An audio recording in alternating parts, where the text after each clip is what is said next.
Ben ritrovati dalla redazione. Incidente stradale nel tardo pomeriggio di ieri in strada per Basovizza. Due auto si sono scontrate frontalmente all'incrocio poco sopra il bivio ad Acca in concomitanza con la strada che porta ai campi da golf di Padriciano. Una delle due auto, quella di un turista straniero. Dalle primissime informazioni raccolte 3 persone sarebbero rimaste ferite, con loro anche un cane. Non si conoscono però le loro condizioni. Sul posto sono intervenuti i carabinieri, il 118 con un'ambulanza e un'automedica e i vigili del fuoco. Grossi disagi al traffico in entrambe le direzioni di marcia.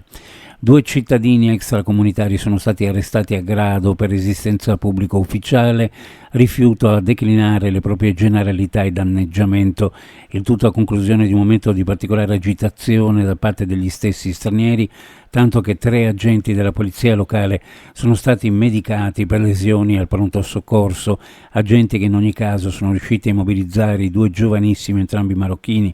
Uno di loro ha sfondato a pedate la porta posteriore sinistra dell'auto della polizia locale. Il pubblico ministero di turno ha disposto l'arresto di 2 ragazzi, condotti poi, una volta espletate le formalità di rito, nel carcere di via Barzellini a Gorizia. I sommozzatori dei vigili del fuoco, arrivati con un gommone, hanno perlustrato a lungo un fondale dove si è verificata una tragedia sul Piave.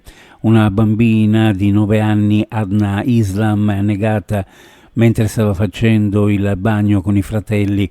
Il corpo è stato trovato dai sommozzatori dei vigili del fuoco, era intrappolato fra dei massi. Il dramma si è consumato sulla spiaggetta che guarda il Piave in località San Giacomo di Pederobba, nelle vicinanze del cementificio Rossi. La ragazzina di origine macedone, residente a Cavaso del Tomba, era insieme alla famiglia per un pomeriggio di svago lungo le sponde del Piave. È scomparsa all'improvviso, inghiottita dalla corrente. Non è bastato lanciare l'allarme arrivato dai genitori della bambina. Cambiamo argomento. Trieste possa ospitare la donata nazionale degli alpini del 2029 in occasione dei 75 anni del ritorno della città all'Italia e dei 100 anni dell'Associazione Nazionale Alpini.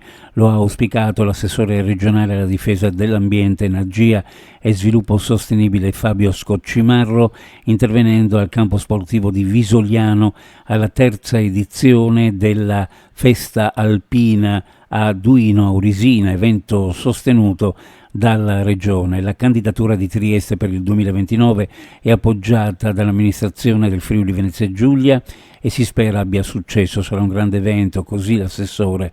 Intanto una bella festa, ha detto Scoccimarro, nella quale si sono ritrovati coloro che ricordano gli anni di servizio militare negli alpini, ma anche tante penne nere protagoniste di volontariato e di attività preziose per la comunità regionale.